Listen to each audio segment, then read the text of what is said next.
Hello everybody and welcome back to my channel. I cannot explain to you what I've been doing for the past 30 minutes to set up, sitting down to record this video. It's almost like it's one of those things that wasn't supposed to happen. Like if I didn't have to absolutely record this video today, I would have been like, okay, this is a sign. I gotta stop. I gotta stop and try this another day because the universe is telling me it's not a good time.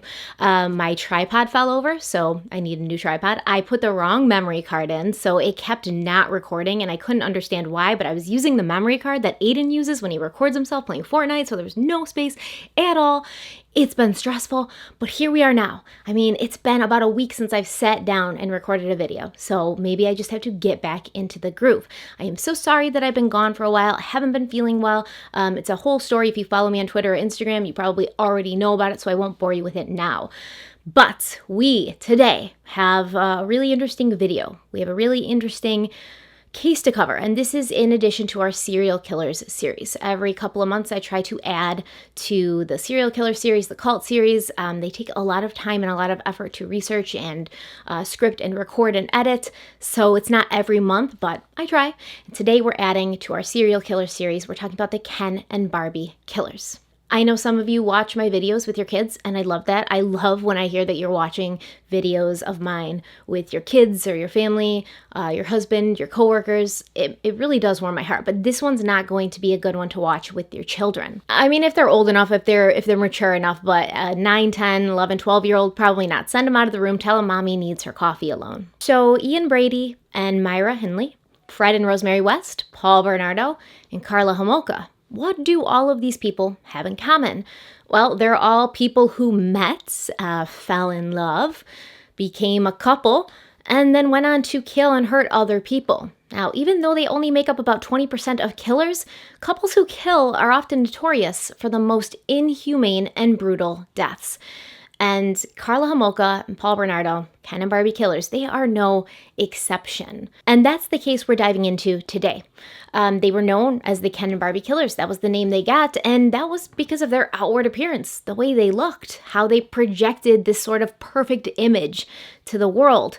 But inside and behind closed doors, it was ugly and dark and twisted and horrible. Before we get started though, I do want to have a word from our sponsor, and our sponsor today is Magellan TV. Now I'm sure you guys have heard me talk about Magellan TV before. They've been a sponsor of this channel for quite a while, and I'm very grateful to have them. But Magellan TV is a different kind, a new kind of documentary streaming service, and it's curated and created and run by filmmakers. So you're sure to have really, really great documentary movies and series that are 100% worth watching. There's over 2,000 documentaries on Magellan TV at any given time, and they add more every single week. Today, I want to share with you 2 things that I've been watching, and these things actually I watched in preparation for researching this case. The first one is called Psychopath, Redefining Rationale, and it says this film turns to Professor Robert Hare to investigate the little understood minds and motivations of psychopaths. The next one is Conversations with a Serial Killer, and this is an 8-part docu-series. It's a fascinating and truly terrifying investigative journey into the lives, crimes, and deaths of some of history's most villainous characters. And you've got people featured on there like Ted Bundy, Richard Trenton Chase, Albert DeSalvo, even Belle Guinness. Now, I'm a big fan of true crime documentaries, but I also like history documentaries, and they have those on Magellan TV. They have science, they have nature, they even have a whole category that's specifically geared towards children. So you're home, quarantined, isolated, and you want to watch something with your kids, but you don't want it to be another, episode of Garfield or whatever the heck gamer they're watching on YouTube. So you can put on Magellan TV and go through the category for kids and find something that you can both watch and enjoy together. Magellan TV is compatible with Roku, Amazon Fire TV, Apple TV, Google Play, and iOS. You can even cast from your phone to your TV. Because even now, we're all on the go. We have things we have to do. We have laundry we have to do. We have grass to cut.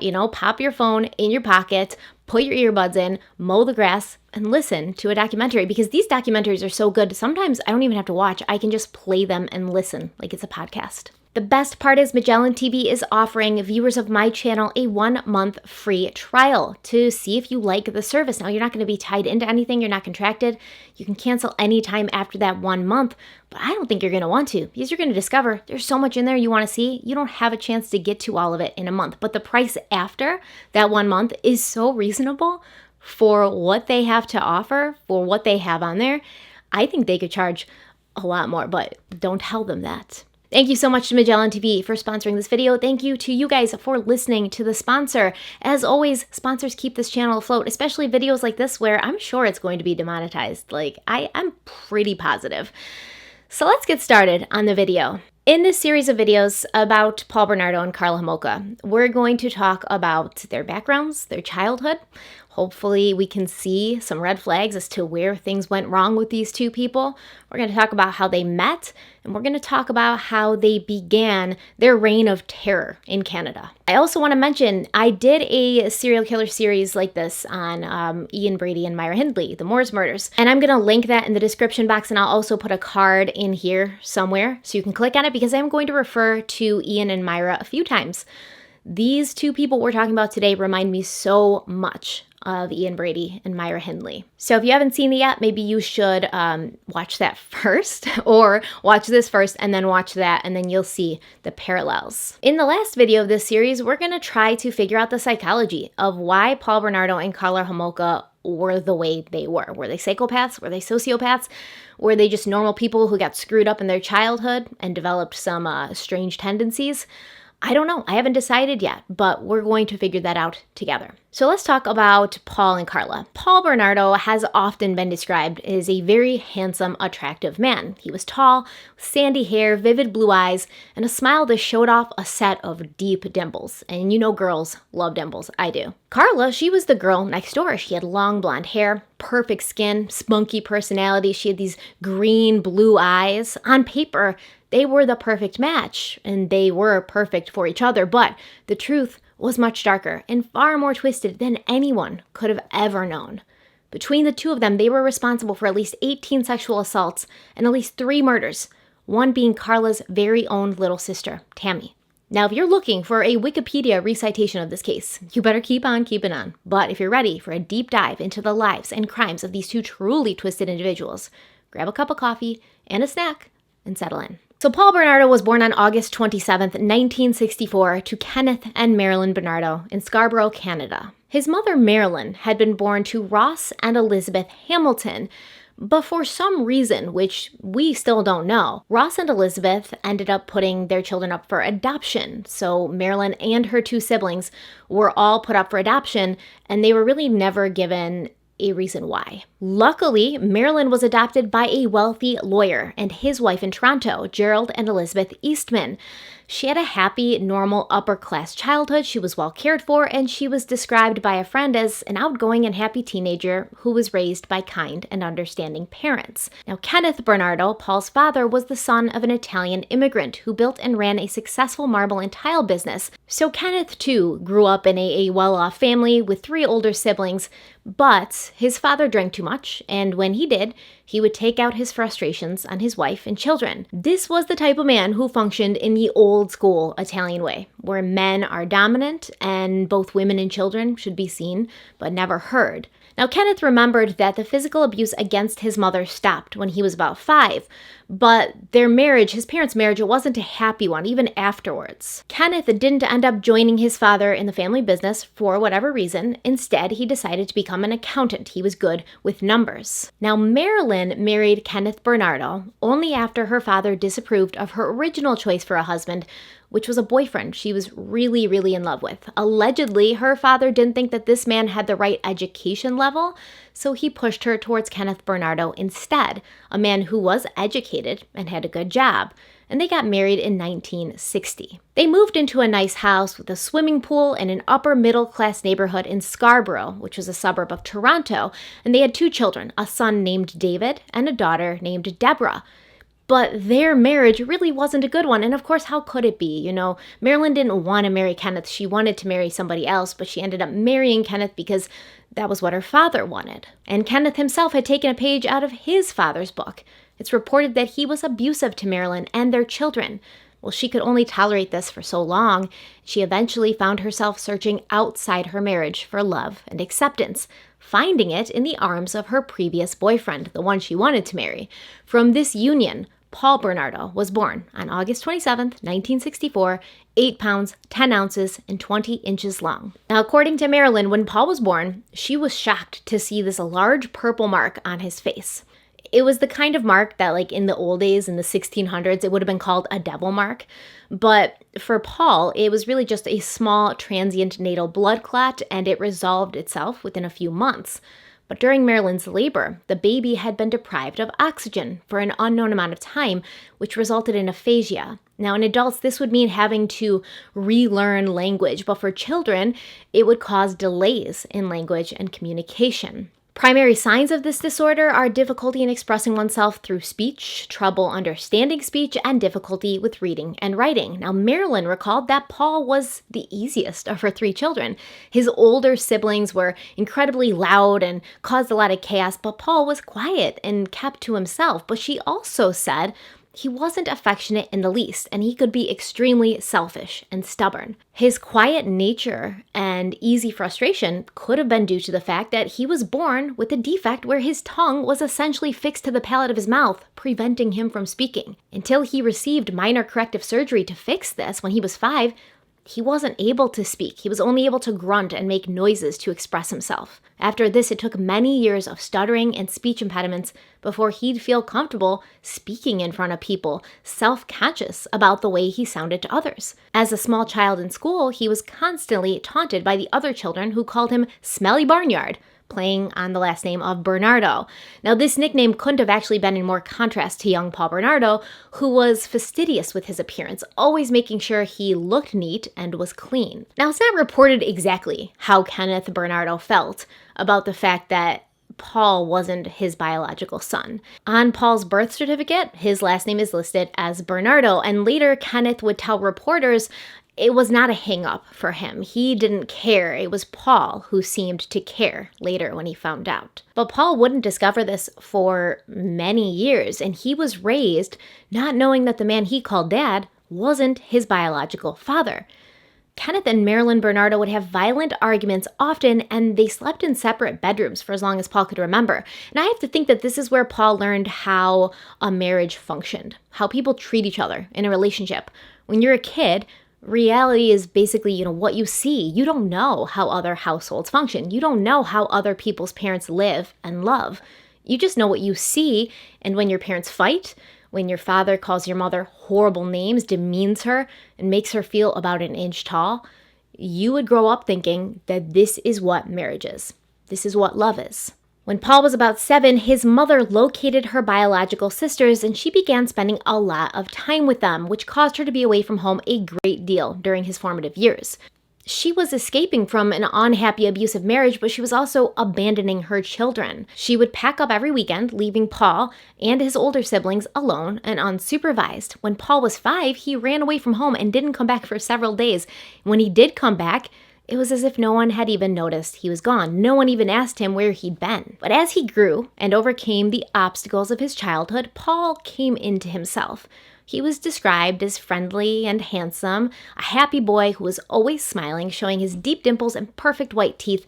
All the mothers in the neighborhood would feel compelled to pinch his chubby cheeks and tousle his sandy hair. They all wanted children who were as polite, well-mannered, and sweet as Paul Bernardo. He did well in school, and by the time he was in middle school, he was well-liked by his teachers and friends. When he was 10, he became quite close with the boys across the street. Now, these boys were named Van, Alex, and Steve.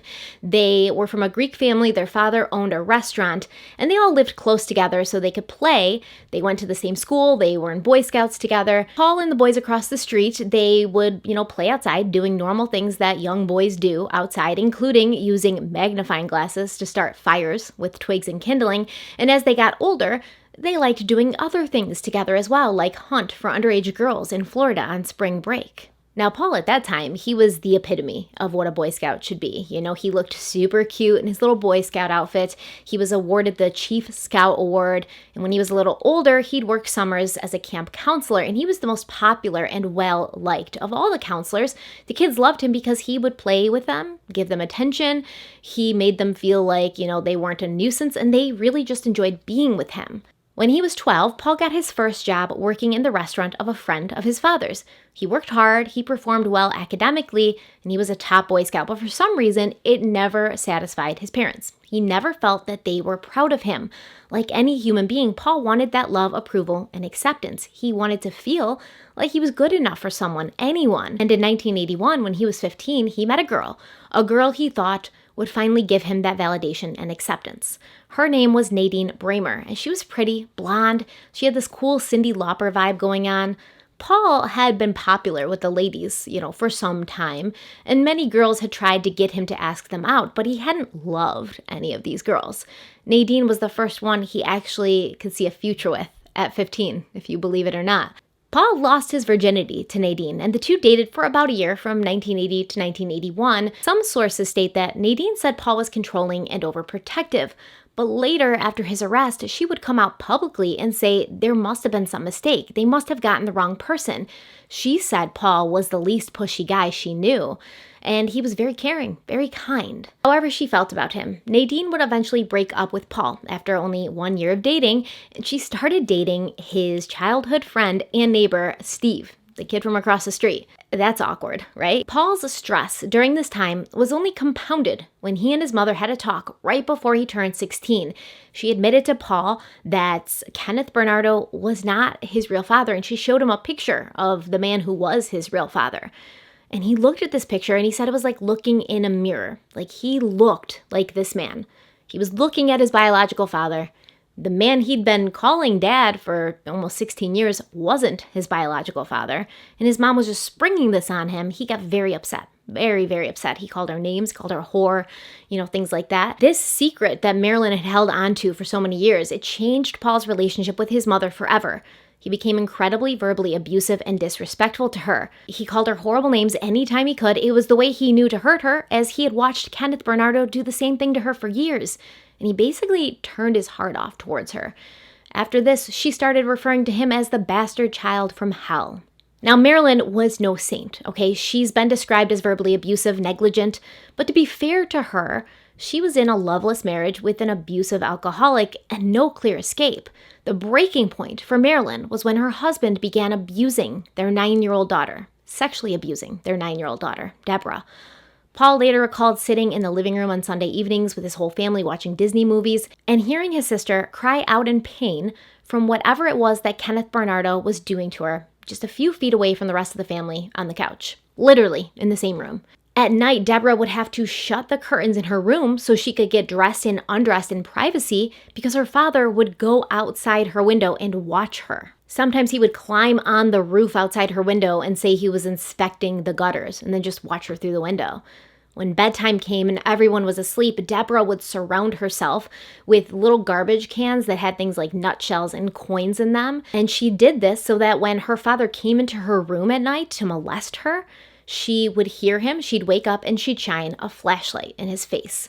Now, Marilyn knew that it was happening, but she either didn't want to admit it or she was too afraid to, tell him to stop or to confront him. She fell into such a deep depression, she failed to take care of herself. She put on so much weight she was considered obese. She stopped cleaning the house, cooking meals. She didn't buy groceries. She didn't pay any attention to her children. She locked herself in the basement, hid food under her bed, and withdrew inside herself, trying to pretend that the outside world wasn't there. Paul would go to school and tell his friends what was happening at home. And a lot of them knew that his mother was a little off, that she stayed in the basement and kept all the lights off. She hid food in her makeshift bunker, but their refrigerator home was empty. Paul would laugh when he told the story of how his father would have company over. And when Marilyn walked up from the basement, he would humiliate her in front of them, saying, "Boom, boom, boom, here comes the fat cow." Paul also told his friends that Kenneth would sneak down to the basement to have sex with the thing and then leave as quickly as possible. And I have no doubt that this story was true. Kenneth was imposing himself on his wife without her consent. And remember, Paul was witness to all of this. Friends who visited his home were stunned by the filth and clutter everywhere. There was never food or snacks or soda in the refrigerator like other houses. And when Marilyn would emerge from the basement, she resembled some sort of bridge troll, her hair sticking up all over the place, her eyes wild and darting. Now, I do think that this was the turning point for Paul, whether it was his first love leaving him for his friend or realizing that he'd been lied to all his life, a combination of both possibly, but things seemed to go downhill for Paul Bernardo at this time. He set fire to all of the things Nadine had given him or the things that reminded him of her, and after he graduated from Sir Wilfrid Laurier High School at the age of 17, he started going to bars with his friends, and he'd make up elaborate stories about himself and his life to trick women into sleeping with him. He also began working at Amway, and let's talk about Amway for a moment because I do think it's relevant. Amway is an American company founded in 1959 by two men. In fact, Amway is short for American Way. The two men that founded Amway are named J. Van Andel and Richard DeVos, father of Betsy DeVos, who is the current Secretary of Education in the United States. Now, before his death in 2018, Richard DeVos was the 60th richest person in the United States and the 205th richest person in the world. Amway is an MLM. It's a pyramid scheme in pretty much every sense of the word. Yes, they do sell health and beauty products, but their main focus is on building a downline, and those who choose to work there need to pay fees in order to be part of the business. Technically, this company should not be allowed to function and continue their scam, but I guess it helps to have money and friends in high places of government. Anyways, Paul Bernardo worked there, and as you know, MLMs lay it on heavy with the motivation, the motivational speakers, painting a picture of the life you could have by being a part of this company. You're going to be driving a BMW in 2 months, you're going to have a beach house in 3, they paint this picture of this fantasy life that you want to work towards. And Paul loved that motivational aspect, being able to move someone with words, being so charismatic that you could convince someone to do something by creating a future for them that doesn't even exist yet. He bought recordings of famous public speakers and motivational speakers, and he studied and learned their techniques. He would then take what he learned and bring it out to any given bar where he tried to pick up any given girl using these motivational manipulative techniques. But like Kenneth Bernardo, Paul had a mathematical brain. He was good with numbers and figures, so he decided to follow in Kenneth's footsteps, and he enrolled at the University of Toronto Scarborough campus to be an accountant. It was about this time that Paul began talking to his childhood friend Van about something he called a virgin farm. Now, this was a fantasy of Paul's, that he would have endless amounts of young, nubile virgins who were just waiting in line to have sex with him. This seems to be where his extremely dark sexual proclivities begin showing themselves. I'm not sure how long they existed inside of him before he felt comfortable voicing them to somebody else, but he basically told Van he'd like to bring all these girls to a place and breed them specifically for his sexual pleasure. Once Paul graduated from high school and started college, he didn't move out of his childhood home, but his mother did for a while. Marilyn and Kenneth separated, and she moved into a small one-bedroom apartment with a mattress on the floor. She didn't bother to furnish the place. There was just a mattress on the floor, and this apartment was located closer to her biological sisters, but Kenneth Bernardo would still go and visit her every weekend. It's such a strange dynamic. Like, you're living in the same house, but you sleep in separate beds. She's in the basement, you're in the bedroom, but then she moves, and you're like, oh, I really want to spend time with you now. Just a very strange dynamic. From 1984 to 1986, Paul dated many women, and at first they would find him to be very mild-mannered, sweet, attentive, really perfect, but these relationships would never last more than a month or two. Within no time, Paul would begin to reveal to them what he expected from their sex life, and it would usually involve him hurting them or doing something that they did not want to do. He wasn't the kind of guy who seemed to be able to enjoy normal consensual sex. The more scared his partner was, the more she fought, or tried to tell him no, the more he enjoyed it. When these relationships ended, he'd threaten these women, saying, if you ever tell anyone what I've done to you, what we've done together, I'll find you and I'll kill you. Now, one of these girls was 16. Her name was Jennifer, and she actually dated Paul for a lot longer than a couple of months. I think they were dating on and off probably for about 3 years. They met and started seeing each other regularly on August 15th, 1986, when they were both on dates with other people.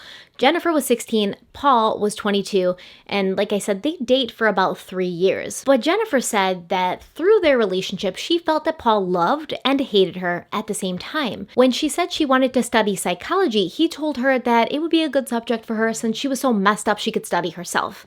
Another time at a Halloween party, she'd dressed up as a harem girl, but when they got to the party, there was all these guys around. She felt self-conscious, and she told Paul she was cold so she wouldn't have to take off her coat. He yanked it off of her, saying, "I'll show you cold," before dumping ice water on her.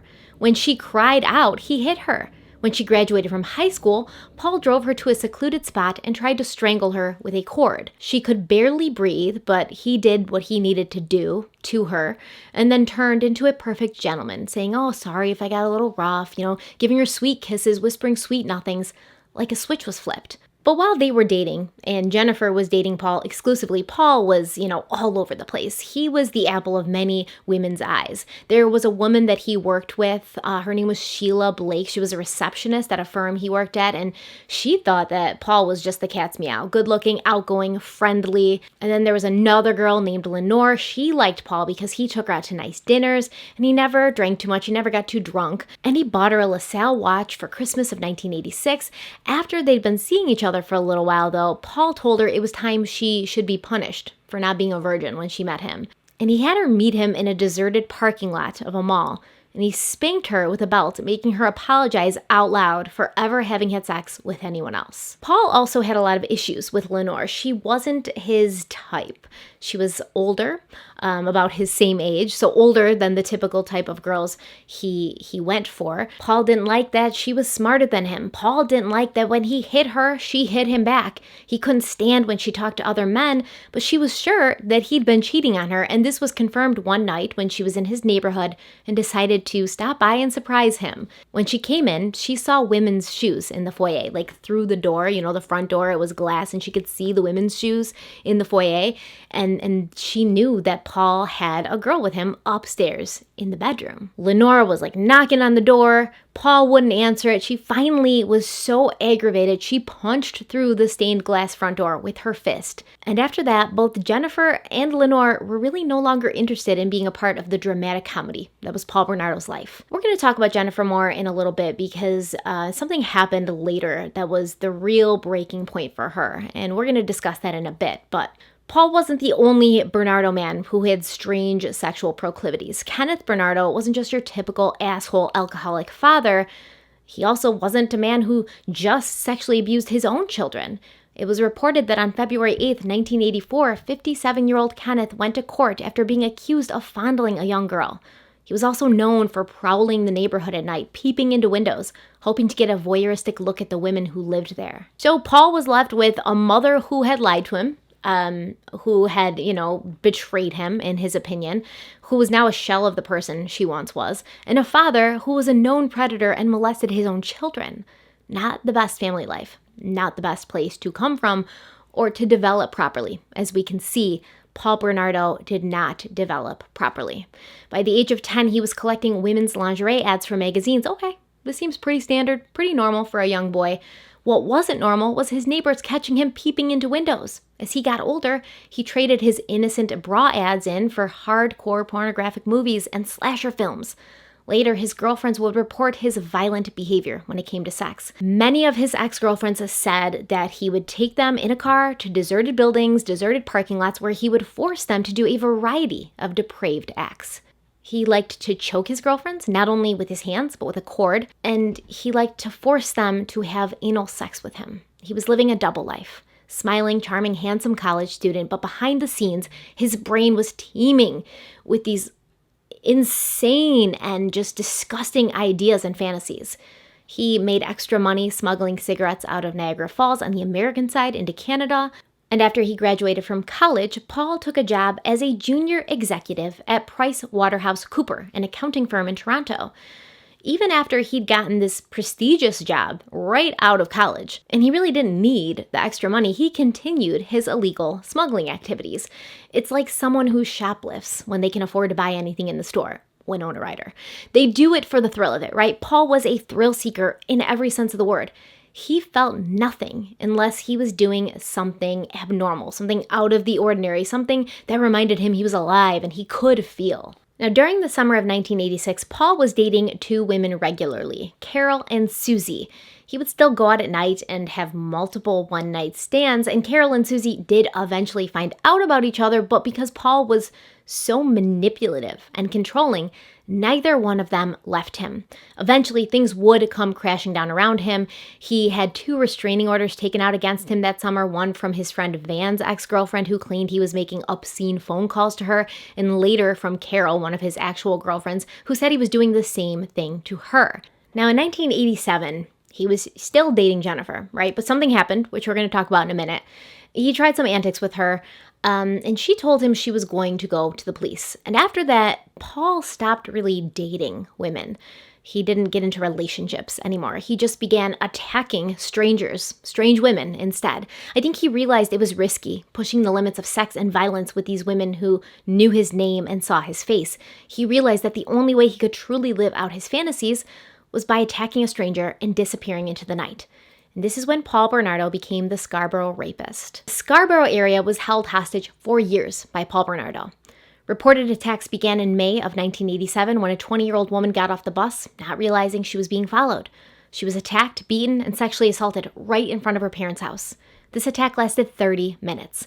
The same month, he followed another woman off the bus. She was 19, and he attacked her in the backyard of her parents' home, and this attack lasted over an hour. This is pretty important because you would think an attacker like this, out in the open, doing something illegal, he'd want to make things quick. That would make his chances of being caught less likely. But Paul liked to take his time. According to this article from April of 1988 in the Calgary Herald, the Scarborough rapist was getting bolder. He'd already attacked 5 women, and he would likely strike again soon. Sergeant Paul Talon said, quote, "This man is a serial rapist. This is a pattern. He frequents side streets, strikes always at night, intimidates with a knife. He is brazen. He doesn't hurry. He doesn't rush." In July of 1987, he tried to attack another woman, but she fought back and he ran away. In September of 1987, he broke into the home of a 15-year-old girl, climbed into bed with her, covered her mouth, and showed her his knife. Now, this attack was cut short when the girl's mother entered the room. She started screaming, and he ran away. And it is worth noting that another man was actually arrested, accused, and convicted of this crime, while Paul Bernardo, the real culprit, was walking free. His MO was well defined. He'd wait at bus shelters at night and follow women home. He would grab them from behind, threaten them with a knife, and rape them, calling them horrible, demeaning names, and doing all he could to make the attack as violent and horrible as possible. Now, the next month, in October of 1987, Paul met the woman who would become his wife and accomplice, the Bonnie to his Clyde, or more accurately, the Myra Hindley to his Ian Brady. Her name was Karla Homolka. Karla Leanne Homolka was born on May 4th, 1970 in St. Catharines, Ontario, about an hour and a half away from Toronto and near Niagara Falls. Her father, Karla Homolka, had been born in Czechoslovakia, and he moved to Canada with his parents when he was just 7. He worked as a traveling salesman. He would sell velvet paintings and light fixtures, outdoor markets, those temporary kiosks in the mall. Karla's mother, Dorothy, was a hotel administrator until she began to have children, and then she decided to stay home and be a full-time mom and wife. After Karla was born, her younger sister, Lori, was born 14 months later, and 2 years after that came Tammy, the youngest daughter. Now, at first, they lived in a trailer park in St. Catharines until Karla was 8, and then they upgraded to a really nice house in a subdivision that had an in-ground pool. So in a lot of documentaries that I watch about Karla and Paul, it says, Paul had this horrible childhood, so we understand why he turned into what he turned into. But Karla had a perfectly normal childhood with great parents, etc., etc. I don't agree with that. You don't need to be beating or abusing your children to screw them up, like mentally, psychologically. And Karla's parents had their own issues. And Karla also suffered from a childhood illness. Now, when you look at the similarities between serial killers and people like that, many of them had health problems in their youth or were hospitalized a lot during their youth. Look at the example of Juliette Hume and Pauline Parker. Once again, I have a 3-part series on that case. If you're interested, I will link it. But essentially, I don't want to spoil it for you, both Juliette and Pauline went on to basically kill Pauline Parker's mother. So they both had health issues in their childhood and spent some time in the hospital. And Karla was hospitalized quite a bit during her youth due to her extreme asthma, but it didn't seem to affect her physical or mental development. At least it didn't seem to at that point. In fact, she seemed to be something of a prodigy. Her mother claimed Karla walked, talked, and read much sooner than the average child. And when she was in the 3rd grade, she was given an IQ test that she scored a 100 131 on, putting her in the 98th percentile. Her teachers loved her because she was an eager student. You know, she actually wanted to learn. She actually enjoyed being at school. She was the first person at her desk when the bell rang in the morning, the first person back inside the building after recess. However, this also does seem to stem from her obsessive need to be perfect. Even in the 2nd and 3rd grade, Karla would draw pictures and agonize over the smallest details, needing the lines that she was drawing to be perfectly straight. She was also a very girly girl. She gave a lot of attention to her appearance, and she loved doing the same with her dozens of Barbie dolls. Friends described her as bossy, controlling. It always had to be her way or no way. If they came over to play Barbies with her, she would control the whole narrative of their playtime. She'd tell them what the storyline was, what the Barbies would be wearing, what they would say. And if her friends didn't go along, or if they tried to add their own spin, she'd throw a fit, put the Barbies away, and then pout for the rest of the day. And when she was 12, she became very interested in true crime and mystery. She read every Nancy Drew and Hardy Boys book she could get her hands on, telling everyone she wanted to be a detective when she grew up. She also began purposely going out of her way to scare her friends, finding a fun new hobby in the occult, bringing people over to use the Ouija board and summon spirits. It seems in general, she just enjoyed the ability to elicit negative emotions from people. Those who knew her said she could become absolutely savage with her words, and she'd basically figure out what their pressure points were, what she could do to push them, to scare them or make them upset or make them angry. In high school, she once wrote in someone's yearbook, "Bones rule, death rules, death kicks. I love death. Kill the effing world." She also told another friend that she wanted to put dots, draw dots all over someone's body, and then connect the dots with a knife. Afterwards, she wanted to pour vinegar on this person. Can you imagine? Like, if your buddy in high school just sidled up to you at the cafeteria and was like, I've really been thinking that I want to do this. What do you think? It's insane. What would you say? What would you do? The fact was, nobody would really say anything, right? People were scared of her. She was a dominant type A personality, and if you crossed her, you'd find out just how much of an ice queen she could be, how vindictive she could be. I mean, if she felt comfortable sharing the connect the dots story, it's really scary to imagine what kind of other torments she was cooking up in her brain. And when she was 13, she started wearing all black. She cut her long blonde hair short. She dyed it multicolors. Her nail polish was black. Her makeup was dark and heavy. People who knew her said she gave off a vibe that she didn't really care what other people were wearing or doing, and she didn't care what they thought about her for what she was wearing or doing. Her attitude also shifted when her fashion sense did. She became moody, distant. She rarely smiled. When she did speak, it was abrasive. She was described as loud, stubborn, willful, with a dash of inability to ever admit she was wrong. So this is the person who just can't say, I'm sorry, because she'd never believe she was wrong. Those who saw her every day or on a regular basis said she suffered from mood swings, and they never knew which version of her they were going to get. She was also an avid reader, but her interests had evolved from Nancy Drew to horror novels. She also enjoyed fantasy stories and books about the occult.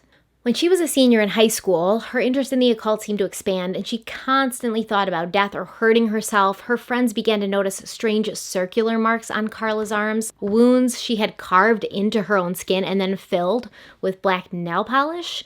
It was at this time she also began experimenting with drugs and alcohol and sex while she was dating a boy named Doug, who ended up being her first sexual experience. He said that Karla was the girl that all the other boys in school saw as being different, but personally Doug liked it because it kept him interested. Even though she was a nonconformist as far as fashion went, Karla was considered to be one of the prettiest and most popular girls in school, and she formed a clique of mean girls, essentially, that she ruled supreme over.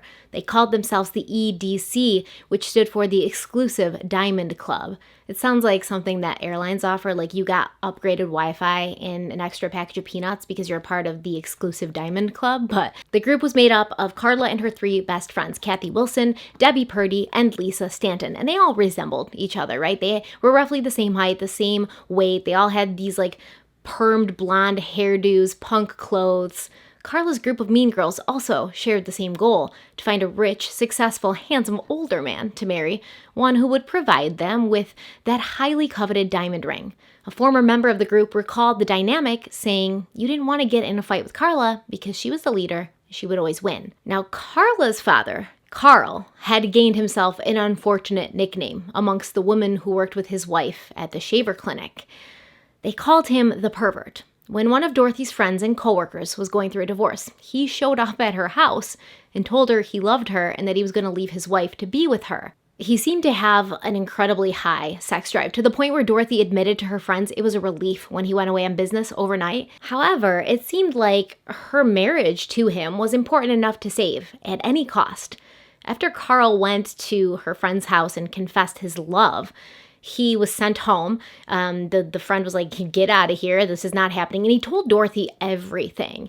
So the next visitor to knock on Dorothy's friend's door was Dorothy. And Dorothy said, listen, I don't think my husband's in love with you. Don't worry, I'm not crazy. It's probably just an infatuation. But if you would just do us the favor of, sleeping with us both, like we have some menage a trois action in here, it could potentially save my marriage. So when it's reported in these documentaries that Karla had like this completely normal upbringing, good parents, everything average, it's not true. Don't believe that. But Karla reportedly did love animals. When she was in school, she saw some boys poking at a bug on the playground and she freaked out and she ran over to stop them. She also spent hours training the family cat to do tricks. She began working part-time at a pet store when she was about 16. Now, let's talk about this loving animals thing. First of all, I'm not sure how much Karla loved animals since she decided it would be a good idea to make a parachute out of a pillowcase, attach it to her friend's hamster, and throw him out the window. Spoiler alert, the hamster didn't survive. And later, Karla dug the hamster up so she could see how his body had decomposed. She thought it was gross. But after doing research on a lot of these types of people, killers, psychopaths, bad people, I've seen something that's kind of like a common thread. A lot of them love animals. Adolf Hitler was a vegetarian. He was against hunting. He loved animals so much that when the Nazis came to power, he almost immediately passed strict animal protection laws. Jim Jones loved animals too. He would take in and protect strays. Charles Manson once said, you watch people feed tons of grain to animals, then they kill the animals and they eat the animals. Why don't they just eat the grain and let the animals live? They eat flesh and blood, then they go to church and talk about how thou shalt not kill. And they kill every day with every breath they take. And remember, Ian Brady and Myra Hindley, they loved dogs and animals so much they preferred them to people. John Wayne Gacy had 2 dogs who he shed many tears for at the time of their death, but there was never any tears for the victims he killed. I mean, as many reports of animal cruelty in the early years of these people's lives, these killers, these psychopaths, there's just as many who loved and protected animals, and there could be many reasons for this. First of all, it seems that a person who will turn to like violence and crime later in life prefer dogs to cats because dogs give unconditional love and cats just do their own thing. Nothing can make you feel more useless and irrelevant than the dismissive gaze of a cat. Other reasons could be that they're just antisocial, they want company, but they don't want anybody who's going to talk back or, bother them in their lives. Whatever the reason, Karla's love of animals put her in a job that would set her on a collision course to meet the Scarborough rapist and become his wife. When she was just 17, she went to a pet store convention in Scarborough with a couple of her coworkers, the manager of the store, whose name was Christy Mann, and Karla's friend, Debbie Purdy, who had started working part-time at the pet shop. The convention was held at the Howard Johnson Hotel, and the first night they were there, Karla and Debbie went out drinking, and when they got back to the hotel, it was midnight. They were hungry, so they went up to the room, changed into their pajamas, and then went down to the hotel restaurant, which was open 24/7, to get some grilled cheese. Karla was sitting there, happily munching on her sandwich, still tipsy, dressed in her PJs, when 2 men approached her table. Paul Bernardo had noticed Karla from across the room, and he was immediately attracted to her. Now, the feeling was mutual, because as soon as she laid eyes on him, she was smitten.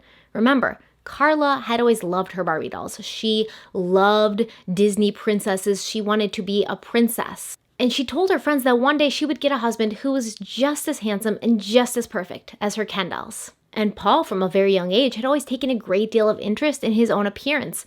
But lately, he'd begun adding, sun into his hair, like blonde highlights, so that his already sandy hair would look blonder. And he was working out at the gym to build up his muscles. And this night, he was clean cut in a button-down blue shirt, dark cotton slacks, and his first line to her was playful, asking her if she always went out to eat in her pajamas. And he said this as he smiled, showing his dimples. He was confident, he was forward, he was bold. He was 7 years older than her, and he enthralled her. He was the bad boy with the face of an angel, a dichotomy that has lured in many a woman. Paul was with his friend Van, Karla was with her friend Debbie, and those who were there that night when they met said that the connection between Karla and Paul was instantaneous, electric, and tangible. And they all went up to Karla and Debbie's hotel room, and Karla and Paul slept together. He got her name and number, which surprised his friends because Paul didn't usually get the names and numbers of the girls that he was having these one-night stands with, and he hadn't dated anyone in a while. I would just like to add here, I think Paul's friends were a little scummy as well. I mean, Paul told Van about his virgin farm dream. They watched him pick up girl after girl, usually when these girls were way too drunk to even give their consent. And Paul was really open with them about the way he mistreated women that he was in relationships with. He even went so far as to go into details about what he did, joke about it. So screw Paul Bernardo's friends. This is how someone gets away with shit, because the people around them allow them to. Okay, so Paul and Karla are in love, or whatever it's called when two unstable people attach to each other and become completely reliant on each other. And remember, he's already been attacking and raping women in the Scarborough area. He's attacked 2 women and attempted to attack 2 more. And you might think that he would hide something like this from his new girlfriend. But something in Karla must have told Paul that he was in a safe space. They hadn't been together that long before Paul was confessing to Karla all his twisted sexual fantasies, and she didn't recoil. She wasn't turned away. She was excited. She was encouraging. She encouraged him. Later, she would say, "The first time I met him, I knew I'd marry him. He puts women under a spell, you know? I fell in love that first night." The weekend after they met, Paul drove up to St. Catharines to see Karla. She'd already told her friends and family about this handsome older man she'd met. She said she found her Prince Charming at last. And Karla's parents immediately liked Paul, which shows you how deceiving appearances can be. He was good on paper, right? Handsome, athletic, college educated, good job, irresistibly charming. He also regaled them with tales of his blossoming rap career. You heard me right. Paul Bernardo wanted to be a famous rap artist. He had already recorded some songs in his home studio. He had a name. His rap name was Young Hype. And he claimed to people, including Karla and her family, he was so good, established record producers were just banging down his door to sign him. Karla's parents thought he seemed very loving and protective of their daughter, and he called her his little princess. Which is weird. Karla's sisters really liked him too, especially 12-year-old Tammy, who he paid a lot of attention to, and she thought he was really cute. After meeting the family, the couple went out on their first official date to see The Prince of Darkness at the movie theater. Now, The Prince of Darkness was a 1987 American supernatural film written by John Carpenter, the plot of which circled around an evil spirit roaming free and causing havoc in the world. It's described as the terrifying battle between humankind and ultimate evil. How fitting. Later, they went back to Karla's house where she had a small party with some of her friends, during which Karla and Paul snuck away for a little alone time, which involved Paul handcuffing Karla to her bed. And every weekend after that, Paul visited Karla, and he always had a winning smile and some little treat or gift for her. And eventually, Karla was able to get permission from her parents to let Paul spend the night so they could be together more often. Now remember, Karla was 17, still in high school. Paul was 24, and he'd already graduated from college, but from what I can tell, Karla's parents weren't very strict when it came to things like overnights with boyfriends or underage drinking. Or really anything at all. Right before she met Paul, Karla had asked for permission to visit the United States to see a boy she was talking to, and her parents said no. She went anyways. And she called once she got there. She told them, I'm here. I went against your instructions and I came anyways, but I'll be home in 2 weeks. And there was no punishment or repercussions when she returned home from this impromptu trip. So it gives you an idea of what she thought she could get away with. Pretty much anything. Now, Karla's parents did make Paul sleep on the couch, but this, of course, it didn't stop him from sneaking up to Karla's room after everyone was asleep and doing whatever he wanted with her. The thing about Paul was the average type of intimacy didn't get his engine going, if you know what I mean. He needed something out of the ordinary in order to see it to completion. Karla would later say that he'd be unable to reach the finish line and would often appear bored or distracted unless he was doing something which demeaned her, hurt her, or put him in complete control. This was true not only with his relationship with Karla, but in his attacks on other women and girls as well.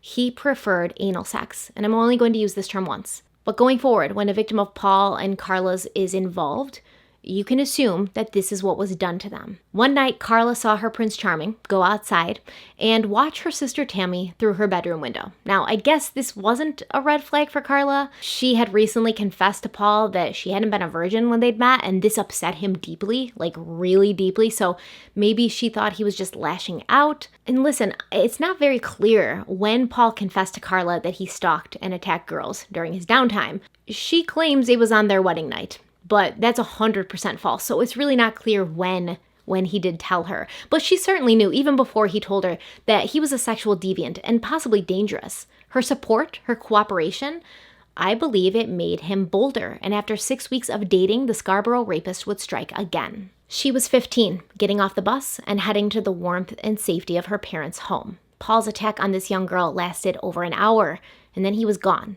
It was after this assault, which happened on December 16, 1987, when the paper started referring to him as the Scarborough rapist, a notoriety that undoubtedly fueled his ego. Exactly a week later, on December 23rd, the day before Christmas Eve, he struck again. The time between attacks was getting shorter. The entire area was living in fear. Parents didn't let their daughters out at night. They weren't allowed to walk anywhere alone. A task force was formed specifically to investigate and put a stop to these attacks. But the roadblocks in this investigation were numerous. How would they find this person? Thousands of tips came in, and they were all looked into, which took up a considerable amount of manpower and resources. The FBI put together a criminal profile for the Toronto police, telling them the offender was a white male between 18 to 25 years of age. He was believed to have lived in the Scarborough area since he was familiar with the area, especially the initial assault sites. Due to this, they believed the suspect lived in the vicinity of those first assaults. The profile also said that the offender's friends and family would be aware of his anger towards women, and he would speak disparagingly of women in general conversation with those who were close to him. He'd be sexually experienced, but his past relationships would have been stormy and ended badly. Now, the FBI believed there was a high probability he had battered women he'd been with in the past and placed the blame for his failures on women. His aggressive behavior would have surfaced at adolescence, and he may have received counseling for it. He would be bright, but an underachiever in a formal academic setting with only a high school education. He'd be nocturnal and spend a good deal of time on foot in the targeted assault area. They also believed he'd be single and have an explosive temper and become easily enraged. This rage would transfer over to the rest of his life, and he would always blame others for his problems. He'd have an inconsistent work record, and he'd have a hard time keeping a job due to problems with authority. He'd also be financially supported by either his mother or another dominant female in his life. He'd be a lone wolf type of person, able to interact with others on a purely superficial level, but preferring to be alone. Now, for the most part, the FBI profile was right on when it came to Paul Bernardo, right? Besides the fact that he would only have a high school education, I think that was really one of the only things that didn't match up with Paul Bernardo. But still, you're looking for a needle in a haystack. You're looking for one person out of thousands. That year, he spent Christmas with Karla, and he gifted her a $300 dress, a gold necklace, and a gunned teddy bear she named Bunky. She gave him a coupon that said, "Upon presentation of this coupon, Karla Homolka will perform sick, perverted acts upon Paul Kenneth Bernardo. These acts may be chosen by the recipient of the coupon." Paul's fifth victim was a 19-year-old college student on April 18, 1988. She tried to escape, but he punched her several times and dragged her between two houses, proceeding to assault her for roughly 30 minutes. Some of his previous assaults had lasted up to an hour or more. It seemed this man was attacking in twos, and the savagery of each attack was increasing, most likely because the partner in crime he had acquired was so supportive of what he was doing. That's my belief, at least. It seemed like as soon as Paul started dating Karla, his attacks increased. The savagery, the violence increased. The task force put together a stakeout with undercover policemen on May 25th, and they focused on the areas around bus stations, and they ended up chasing a suspect, matching the suspect's description, hanging out under a tree, but they lost him. After that, the attacks stopped in the Scarborough area. Now, Paul realized they were onto him because that was him. That was him that they had tracked there and chased after. So he adapted. Instead of stopping his vile behavior, he just moved his hunting grounds. And he didn't even take a breather. He didn't even take a break, which kind of shows you that even though he was having to adapt to the fact that the police were onto him, it didn't even shake him that he was being chased by the police and he almost got caught. He attacked another woman, an 18-year-old woman, just 4 days later on May 30th. But this time, the attack happened in Mississauga, 10 miles away from Scarborough. And since the area of the attack was different, the task force wasn't notified and no one really put two and two together. According to a later Attorney General report, when Bernardo switched his location, he might as well have been operating in another country. The report also says there was no system in place to recognize that serial predators are mobile and different jurisdictions did not communicate with each other. When the attacks in Scarborough stopped, the investigation was put on the back burner in favor of more pressing current crimes and cases. Now, it is worth noting that Paul's name was on the task force suspect list as early as January of 1988. Remember Jennifer, the girl he dated for 3 years? She had reached out to a friend of hers who also happened to be a police officer in Toronto. She was seeking advice on how to get out of a relationship and get money owed to her by one Paul Kenneth Bernardo. This police officer spoke with her in an informal way as a friend. They were just hanging out and talking. And during this conversation, he began to suspect that this man she was talking about, her ex-boyfriend, might be the Scarborough rapist. She told him that she'd met Paul in early 1987 and they had dated, but then he became very manipulative and aggressive. His behavior escalated from slapping her in a joking way to hitting her hard.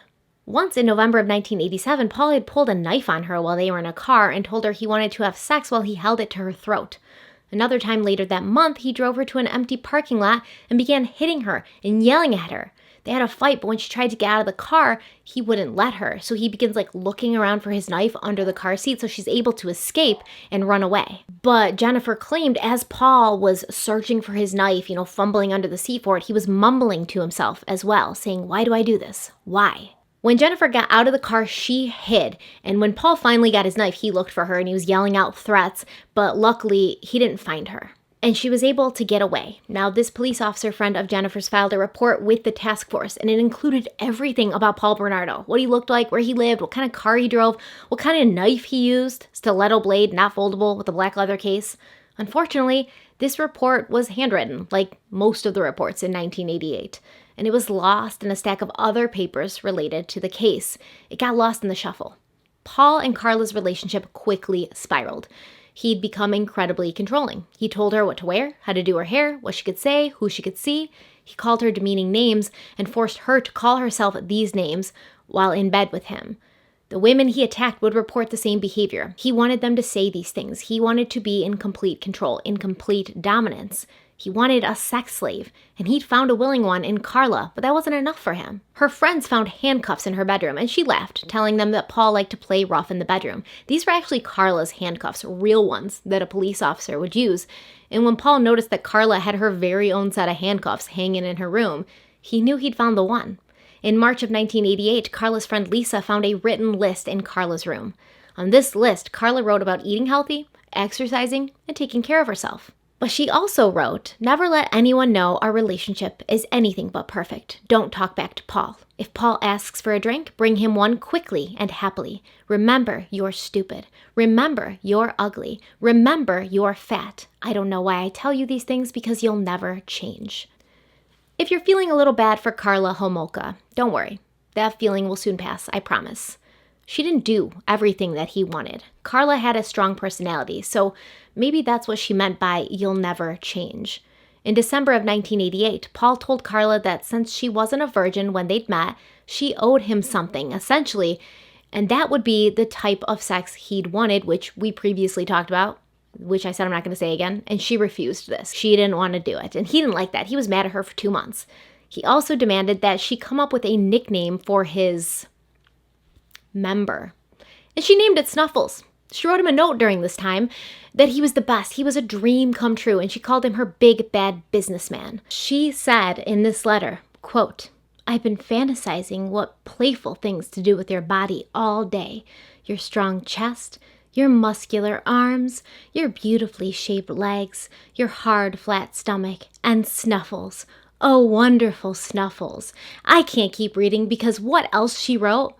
It's worse than any of Dalia DeBlito's texts. I personally have no doubt that Karla was a willing participant in everything she and Paul did together. Everything.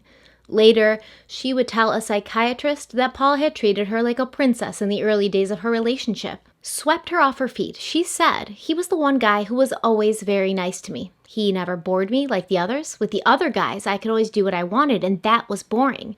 In all my previous relationships, I was in total control. I never cared what others thought." Being the dominant person in her romantic relationships, her relationships with her friends, even her relationships with her parents, it was reported that she'd often just tell her father to shut up or call him a stupid immigrant. It was boring to her, being in charge and bossing everyone around. I guess she wanted to be challenged. It didn't take long for Paul to convince her to go that extra mile with him, the mile she had not wanted to travel. Paul threatened to leave her if she didn't comply, so in February, he brought her to his parents' house while they were away on vacation, and he had another surprise waiting for her, a camera waiting and ready, set up on a tripod. He instructed her on what she should do while he snapped pictures.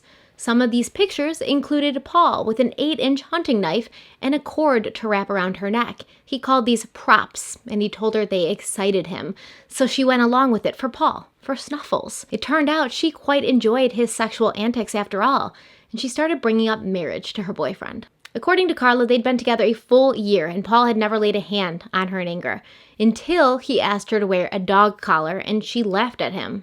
An understandable response. A laugh he answered with a slap across her face. She ended up putting on the dog collar, and Paul held the attached leash while he called her his little mutt.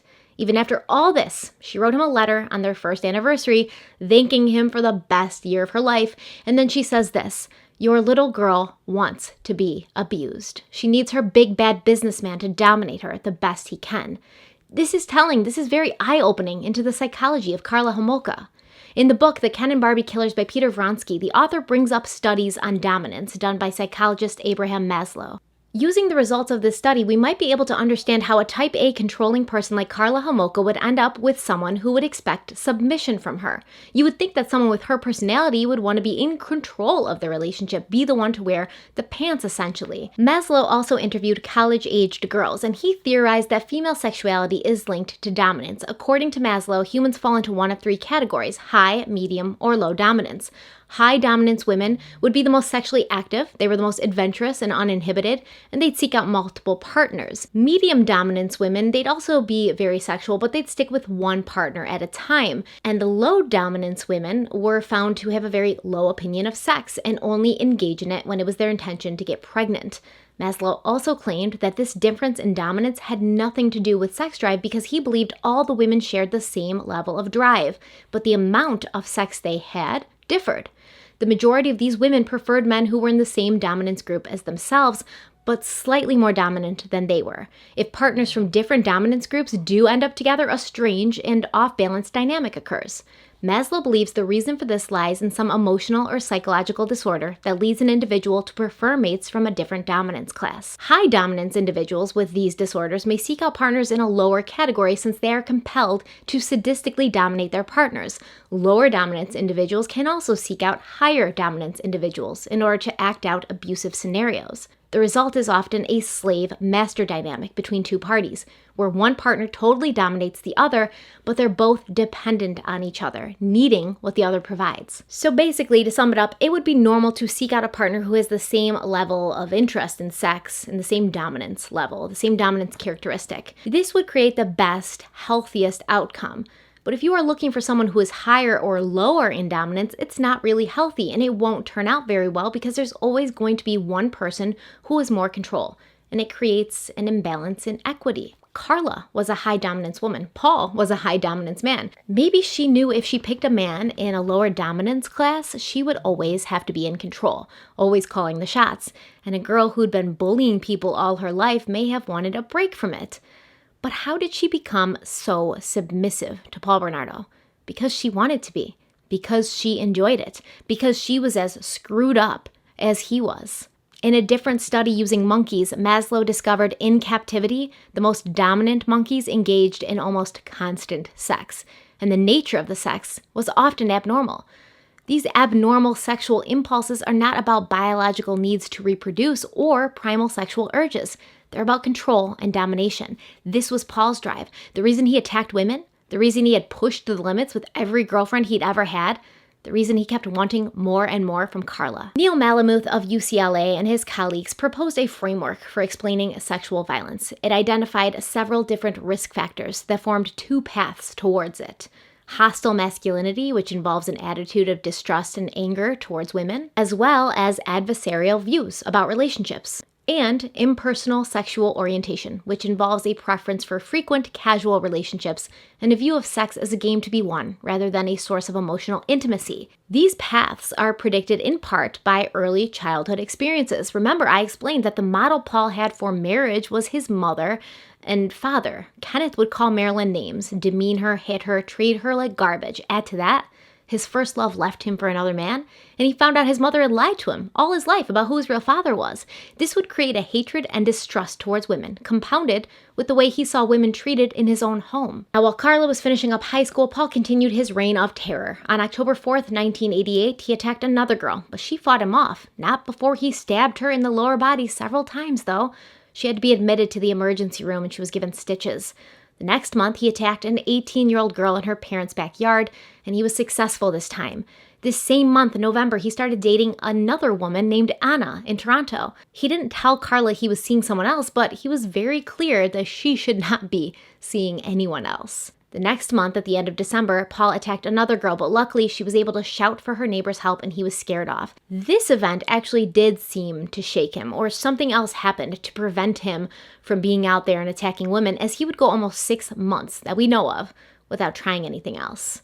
In the spring of 1989, Karla graduated from high school and planned to attend the University of Toronto to study criminology. However, Paul told her that if she was planning to be his wife, she couldn't be going into a job as dangerous as a police officer. So if you saw my Moore's Murders videos about Ian Brady and Myra Hindley, it's so shocking to me how much they have in common with Paul and Karla.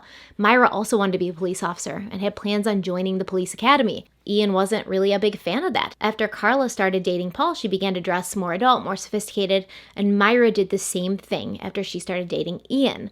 On the point of Karla becoming a police officer, though, she didn't really fight back where it concerned her own life and career. Instead, she just started working as a vet assistant in a clinic in St. Catharines. They'd originally been planning to live in Toronto together, but Paul had already charred the ground there. And he was miserable in his white-collar job and thinking of quitting. He wanted to be an outlaw and continue illegally bringing things over the border from the U.S. to Canada. When Paul attended Karla's graduation party, he made a spectacle of himself when he had too much to drink, and he began accusing the other men at the party of, flirting with Karla. They were Karla's friends from school, people she knew. They were, on the football team, and it turned physical, but the alcohol made him brave, and he dove right into a group of, big football players to fight it out. He got hit, he got a bloody nose, but he kept going with a vigor, as if he were enjoying the fist fight.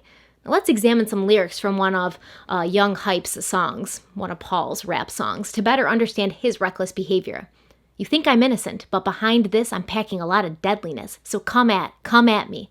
I got an effing nice face. I look like a pretty boy. Why don't you come at me, man? Take your best shot. See what happens to you, pal. You're out of here, man. You come here with your beer belly and you think you're really tough? I come back looking like I'm 13 years old. I'll kick your ass. I'll kill your parents. I'll shoot your girlfriend and I'll F your wife. That's me. Deadly innocence. I mean, this guy is the epitome of what every parent wants for their little girl, right? What does he mean he comes back and looks like he's 13 years old? I don't understand this at all. But Deadly Innocence was the title track for his debut album, which was called Deadly Innocence. And he was kind of focused on this whole deadly innocence thing. He was very well aware that even in his 20s, he looked like a teenager. He had this round, angelic face, along with his blue eyes, his dimples, his hair. He looked like a little cherub. But he was trying to express in these songs, yeah, I look innocent, I look cute, but I'm deadly. Really terrible lyrics, in my opinion. Don't come for me. In June of 1989, Paul attempted to attack another girl and she fought back too. He ran away with scratches on his face and the sounds of her screaming for help chasing after him.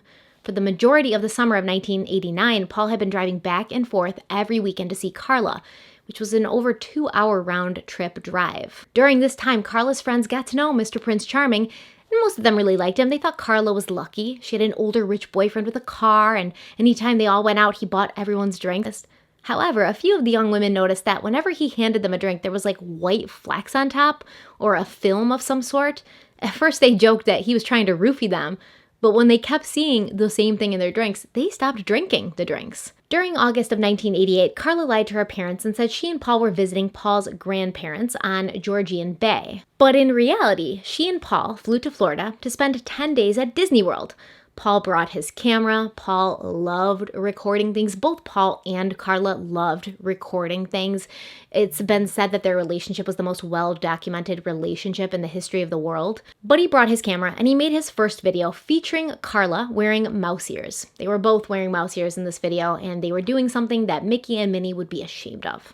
Also, in August of 1989, Paul stalked a 22-year-old woman to her apartment, and when she got home, he attacked her for 2 hours brutally. In November of 1989, Paul assaulted a 15-year-old girl after following her from the bus stop. Also in November, Karla wrote to her friend Debbie about her new job working at the Thorold Veterinary Clinic and mentioned that she was upset. She didn't really like it there anymore because her boss had been accusing her of stealing ketamine from the clinic. Now, ketamine is a medication that's used to induce loss of consciousness as an anesthetic during surgery for the animals. It can also be used for pain relief in both humans and animals, but Karla would end up leaving this clinic in December of 1989 and getting a job at the Martindale Animal Clinic, this time as a vet technician and not just an assistant. And Karla would have more responsibilities, and she'd also have access to all the drugs at the clinic. In December of 1989, Paul quit his job at Price Waterhouse, where he'd been working a little over 2 years, and he decided to focus full-time on being a smuggling outlaw. The first week in December, Paul brought Karla on a romantic trip to Niagara Falls, where he proposed to her on December 9th as they walked hand in hand next to the majestic falls. Karla described it as a lover's paradise that night. With red and green Christmas lights all along the falls, soft falling snow, and other romantic couples strolling in the soft moonlight. As they approached the elf-sized Christmas village, Paul told her he had a gift for her. He told her to turn around, and he pulled out a glass unicorn music box. Hanging on the unicorn's horn was a perfect diamond ring. Karla remembered this moment later and said, quote, "As we waited for some noisy children to leave, he whispered words of love in my ear and hugged me tightly in an effort to keep me warm. It was very cold and windy. Finally, the children left, and we were all alone outside the elves' church." They didn't wait long to start planning their nuptials. Paul presented her with a wedding planner, and while they were in Niagara Falls, they purchased Karla's wedding dress from Tatter's Lane on the U.S. side of the falls. This was one of those huge, like, Cinderella ball gown wedding dresses, puffy shoulders and a big skirt. When you're wearing it, you look like a perfectly frosted cupcake. When they got back home, Paul attacked a 19-year-old woman in the stairwell of an underground parking garage on December 22nd. The Scarborough rapist may have had a busy social life, but he attacked 2 women every year in December for the last 2 years. And a tradition is a tradition. This young woman remembered vividly everything her attacker had said to her, but she also felt that there had been someone else present at the time of her attack, someone who was watching. Another woman, possibly, holding what looked like a camera. The police wrote this off as the paranoid brain of someone who had been recently victimized. After this, there was another 6-month gap between Paul's attacks on young, vulnerable women. They spent Christmas watching a movie called Criminal Law that Karla had rented. Now, one of Paul's favorite movies was Wall Street, the one with Gordon Gekko. There was a remake of it recently with Charlie Sheen, I think. But Paul just loved the Gordon Gekko character, and he'd written out quotes from the movie and taped them to his wall so he could always be inspired by the Gekkoisms, like greed is good. So Karla thought he would like this movie, which was about a young, good-looking serial rapist and killer. And get this, it was Karla's favorite movie. She liked it so much, she'd done an English project on it in school. On January 4th, Paul started work at a new job. Goldman, Schulman, Patel & Company was a small but prestigious accounting firm in Toronto. It was a good job with a great starting salary, and since they'd already set their wedding date for the following June, they'd need the money. This job and Karla were really the only good things in his life at this point. Still living at home, Paul had begun to hate his parents more than ever before, but Paul was never one to appreciate the good things in life, especially if they lost his interest. 2 months after starting at the firm, he stopped showing up, just no-called, no-showed every day, and he began a worm-picking business with a friend, an ex-coworker from Price Waterhouse, a guy named Joe Falzone. They got this big van which needed the engine replaced. Paul couldn't pay for it, so Joe had to dish out the $2,000. This business would never get off the ground since it was a very rainy spring and you can't pick worms when it rains. Eventually, Paul just sold the van, applied for unemployment, and they never talked about the worm picking again. During his free time, he ran cigarettes from New York to Canada, making a lot of money doing so, and he listened to a lot of Tony Robbins and other motivational gurus. He figured that All of these guys were just saying basically the same thing in their own unique way. And if he could just figure out a way to put his spin on it, he could be a motivational speaker as well. There was money to be made in that business after all. Why not for him? On May 4th, Karla turned 20 years old. She wrote to her old friend Debbie, who'd been there when she met Paul, remember? And Debbie had moved upstate to go to college. She wrote that everything was great. Paul was great. Their relationship was great. Life had never been better. And would Debbie consider coming to Niagara-on-the-Lake in June to be Karla's bridesmaid? It had been months since Paul had attacked another woman, but he had somehow gotten himself into $25,000 worth of debt. And on May 23rd, he filed for bankruptcy to get out from under the debt he was in. He had the cash to pay this, mind you, but he'd rather keep the money he earned illegally, collect unemployment, and let his debt be someone else's problem. Paying off his credit card debt would mean many years of building his credit back up. But if he declared bankruptcy, he'd have a clean slate in 6 months, and then if he needed credit for anything, he had Karla. But on May 26th, he struck again. On his way home from visiting Karla for the weekend, he saw a girl walking alone. He parked his car, he approached her, looking like a normal clean-cut guy in a blue striped polo shirt and tennis shoes. He walked up to her and he said hello, before pulling out a knife and telling her that if she screamed, he would kill her. He also bit her, which was new for him. He pulled out some of her hair, which was new for him, and he stole her purse, which was new for him. The only problem was he slipped up, and his victim saw his face. Some of the other victims had seen his face as well, but they hadn't gotten a really great look. They were only able to describe him as young, clean-cut, good-looking. But this woman must have had a photographic memory or something, because when she was questioned by police in the aftermath, she was able to describe her attacker in vivid detail. A well-groomed young man, good teeth, white, 6 foot, 180 pounds, blue eyes, slightly crooked nose, small mole under the nose, no accent or visible tattoos or scars, smelled good, and he wore 2 rings. A gold ring with 3 diamonds on his right hand and a class ring with a red stone on his left. The resulting composite sketch was a dead ringer for Paul Bernardo. A computer-generated full-color drawing of the Scarborough rapist was published in Toronto newspapers on May 29, 1990, with a $150,000 reward for anyone who had information leading to the arrest of a suspect. Several people who knew Paul called in tips to the police when they saw the sketch. Most of his coworkers from Price Waterhouse gathered around the paper, and they noted how much it looked like Paul. On June 28th, a teller at a bank Paul went to called and said it looked just like him, but she hadn't seen him for about a month. Another tip was called in by the wife of Paul's friend, Alex. Remember Alex from across the street? Her name was Tina. She'd called the police the following September. She told them that the picture looked exactly like Paul, and she knew through stories her husband would tell her that Paul liked to have more than one female friend at a time, and he also liked to wait till they had too much to drink before taking advantage of the situation. Now, Alex and Tina went together to the police station on September 26th to be interviewed. It appeared that Alex was the one who'd encouraged his wife to call, and once they were in the interview room, he did most of the talking. He produced pictures and videos from his wedding where Paul could be seen. Alex was the brother of Van and Steve, Paul's childhood friends from across the street, and they'd all known Paul for most of his life. In fact, Van was the one who'd introduced Paul to the money that could be made by transporting cigarettes across country lines. So Alex spilled all the tea on Paul. I guess he'd found God since, his time as a kid running around the neighborhood with his brothers and Paul, and he thought that there were some issues with the way Paul behaved. He talked about his mother's mental health issues, his anger when discovering Kenneth Bernardo was not his biological father, and he talked about his MO when it came to choosing girlfriends. He liked them young, pretty, and not that smart. Alex informed the police that Paul was dating such a girl now. Her name was Karla, and she'd been in high school when they started going together. While at the same time, Paul was carrying on a relationship with another girl named Maria, who lived in Markham, Ontario. As far as Alex was concerned, Paul's moral compass was non-existent, and he let the police know that Paul was planning on moving to St. Catharines with Karla. Alex also gave some insight into the mind of Paul Bernardo. He said Paul was domineering and liked rough sex. He also told the police that Paul had been suspected of sexual assault before. Additionally, he gave them information on the type of vehicle he drove, an 81 white Capri, but recently he just leased an 89 gold Nissan 240SX. So the detectives claimed they got so much information, they didn't know what to think. They didn't know whether to take Alex seriously. They didn't know where it was coming from. They did, however, pull the Scarborough rapist files. And in the file of the assault from December 27th, 1987, they found that report, the one that had been made by the police officer who was friends with Jennifer, one of Paul's girlfriends and victims. Additionally, the woman who had been assaulted on the 27th had told the police her attacker was driving a white Capri, and the street she was attacked on was only 2 streets away from Sir Raymond Drive, where Paul lived. But for some reason, detectives did not dark on Paul's door for another 2 months. During this time, Paul was spending a lot of time at the Homolkas, laying by the pool, drinking beer. Karla's parents called him their weekend son. One day, they ran out of booze, and he was like, yeah, let me just go across the border and get some more. Karla's little sister, Tammy, jumped up, and she said she wanted to go too. Tammy had a little schoolgirl crush on Paul, pretty typical for younger siblings.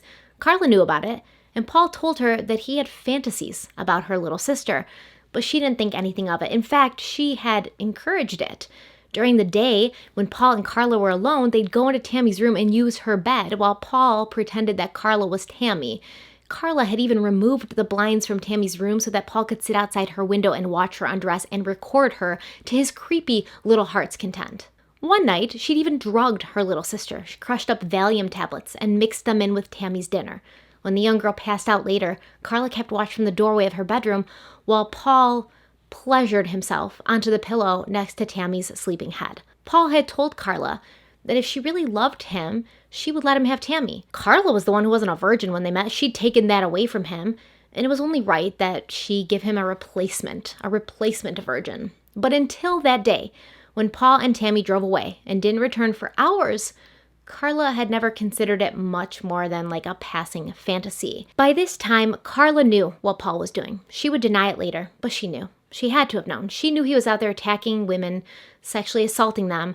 So when Paul and Tammy finally returned after midnight, Karla was in a state. She was angry. She was worried, not because she was worried about the welfare of her little sister, driving around with a rapist, but because she felt that she was losing control over the situation, over her relationship with Paul. If he was going to have Tammy, then Tammy would have to be offered up by Karla. She couldn't have him going behind her back in secret with her sister. Karla needed to be in the know and have her hands on the reins, not be the girl whose boyfriend was, cheating on her behind her back, making her look like a fool. She'd be the cool girl who drugged her little sister and handed her over to her fiancé on a silver platter.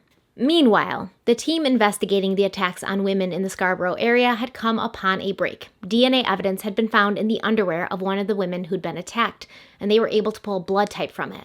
They figured out the attacker had been a non-secretor, a person whose saliva doesn't show a blood type, and this occurs in under 20% of the population.